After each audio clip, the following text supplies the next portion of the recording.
warahmatullahi wabarakatuh. Kembali berjumpa dengan saya, Husnul Arif dari Forum News Network.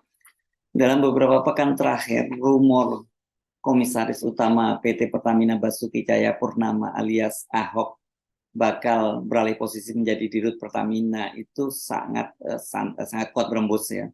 Spekulasi makin kencang ketika Menteri Negara BUMN Erick Thohir memanggil Dirut Pertamina Nike Widiawati dan Ahok ke kantornya. Kepada media, Erick tidak memberi jawaban tegas apakah Nike akan digeser dan digantikan oleh Ahok. Dia menyatakan seperti ini, saya rasa tour of duty bisa saja terjadi, tapi saya belum bisa mengkonfirmasi kalau memang itu sudah ada keputusan.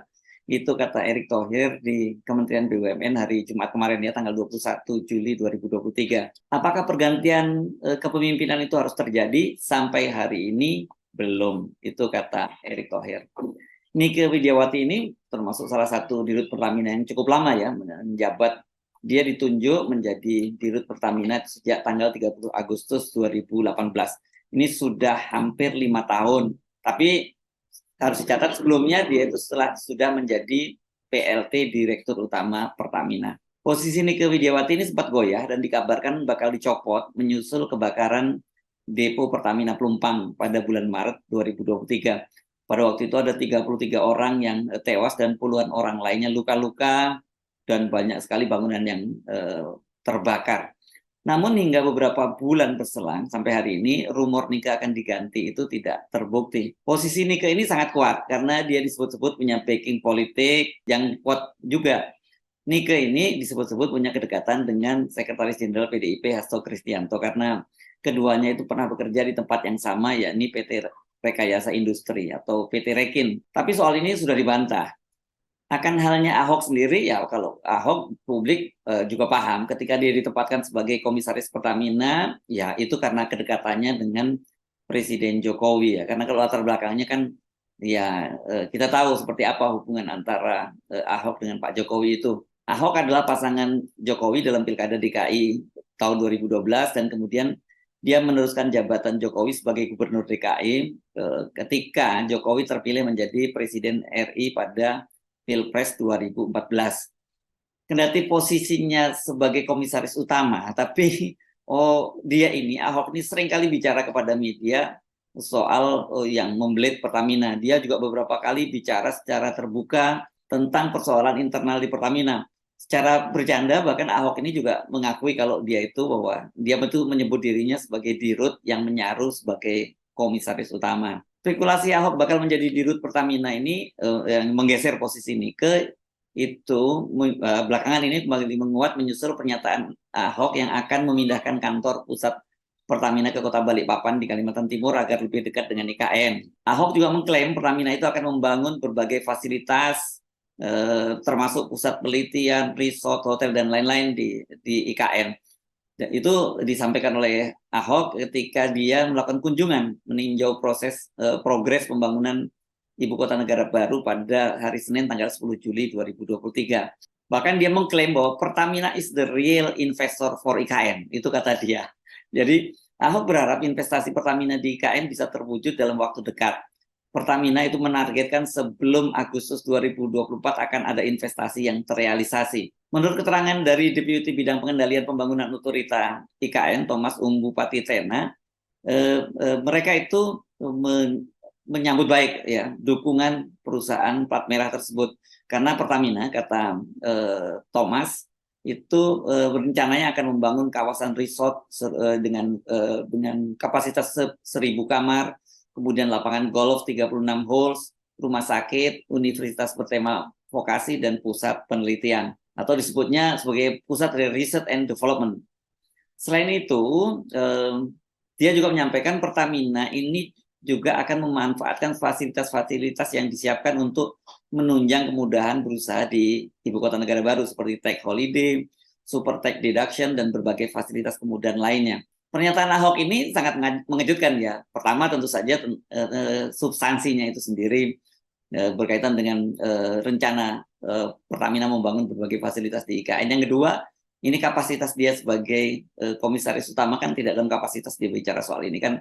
Namanya komisaris utama itu tugasnya ya pengawasan di internal dari perusahaan, bukan bicara soal rencana-rencana pengembangan bisnis dari perusahaan pada publik.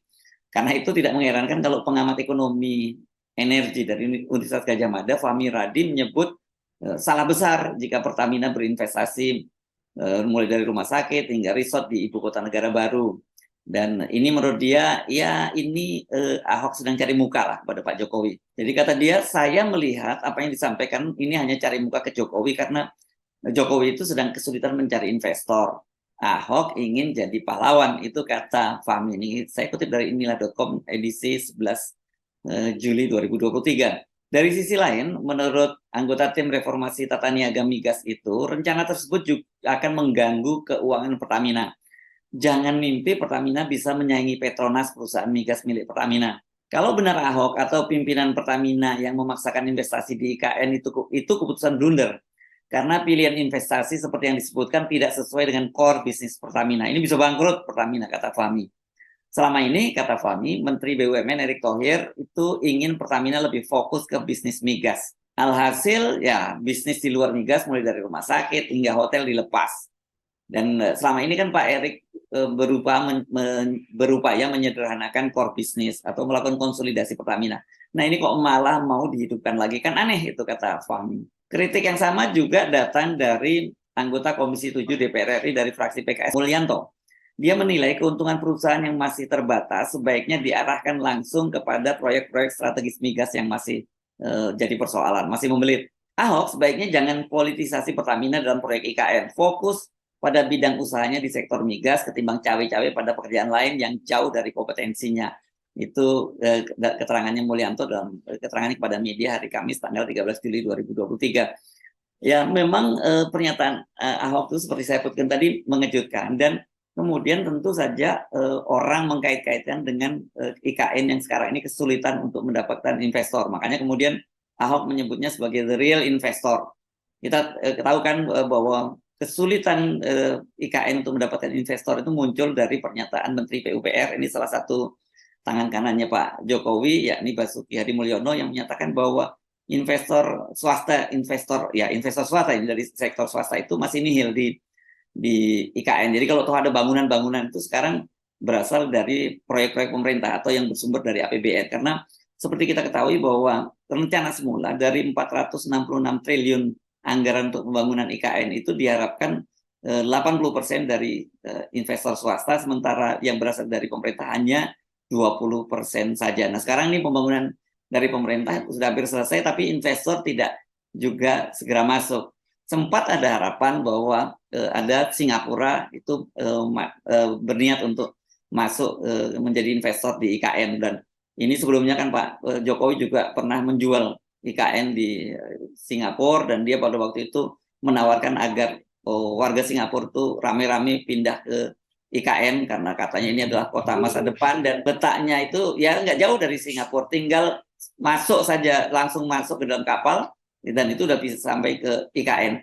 Dan inilah kemudian menimbulkan spekulasi bahwa kenapa tidak tiba-tiba saja investor Singapura yang selama ini diam-diam saja gitu tiba-tiba kok niat masuk ke IKN tak lama setelah pemerintah menyatakan membuka keran ekspor pasir ke Singapura. Jadi ini dianggap sebagai semacam barter gitu ya, karena Indonesia membuka keran ekspor pasir dan kemudian sebagai barternya itu investor dari Singapura itu didorong untuk masuk ke IKN. Tapi seperti saya sebut berkali-kali juga soal investasi ini kan tidak mudah ya. Bisa saja nanti ini kan kalau investasi ini macam-macam tahapannya, mulai dari feasibility study-nya, kemudian apakah kemudian ini bankable atau tidak, apakah layak dibiayai oleh bank dan sebagainya, kemudian macam-macam lah. Kalau toh sekarang baru meninjau itu, apalagi belum MOU saja itu masih jauh, apalagi kalau baru datang meninjau. Jadi dipastikan ini ya kabar dari investor Singapura ini belum jelas gitu. Dan saya kira itu sampai nanti Pak Jokowi turun dari jabatannya sebagai presiden pada tahun 2024 ya, investor ini belum akan masuk. Padahal kan kita tahu Pak Jokowi ini kan berharap pada peringatan 17 Agustus 2024, peringatan Hari Kemerdekaan RI, itu Indonesia mereka sudah bisa melakukan upacara 17 Agustusan di istana di IKN. Ini yang kelihatannya kenapa kemudian Ahok sebagai seorang komod dari Pertamina tuh tampil sebagai pahlawan gitu, seperti yang ditampilkan oleh Pak Fahmi tadi, Fahmi Radi, bahwa ya dia cari muka ke Pak Jokowi. Tapi kan apa yang dilakukan oleh Ahok ini sangat berbahaya ya, karena bagaimanapun juga kan Pertamina ini bukan perusahaan yang sehat-sehat banget gitu. Mereka sedang melakukan konsolidasi dan memangkas berbagai proyek yang di luar core business mereka sebagai perusahaan migas. Nah sekarang tiba-tiba mau bangun resort, mau bangun hotel, mau bangun rumah sakit, universitas dan lain-lain. Jadi dia memang akan jadi tampil sebagai pahlawan buat Pak Jokowi menyelamatkan IKN, karena itu dia menyebutnya bahwa Pertamina akan menjadi the real investor di IKN. Ini penting kita ingatkan karena soal proyek-proyek ambisius Pak Jokowi ini sangat membahayakan banyak sekali BUMN. Contohnya misalnya soal investasi di kereta cepat Cina Jakarta Bandung, kan sebelumnya disebutkan bahwa dinyatakan dengan tegas oleh Pak Jokowi bahwa ini adalah B2B alias business to business, tidak ada sama sekali kaitannya dengan APBN. Tapi ternyata setelah proyek ini hampir mangkrak, mandek berkali-kali, kemudian akhirnya juga diinjeksi oleh pemerintah melalui penyertaan modal ke beberapa BUMN. Ya penyertaan modal ini masuknya juga dari APBN. Jadi ya akhirnya didanai oleh APBN. Apalagi sekarang kemudian yang diminta men-take over sebagai lead project-nya itu adalah PT Kereta Api Indonesia, ini menggantikan Waskita Karya. PT Kereta Api ini bukan hanya diminta untuk mengambil alih proyek kereta api cepat Jakarta Bandung, tapi juga mengambil alih proyek LRT itu dari Adikarya. Dan ini diperkirakan ini juga pembukuan dari PT KAI yang selama ini cukup sehat itu bisa babak belur karena harus mengambil alih proyek kereta api cepat Cina Jakarta Bandung dan LRT di Jakarta. Saya Arif Arif, sampai jumpa lagi. Wassalamualaikum warahmatullahi wabarakatuh.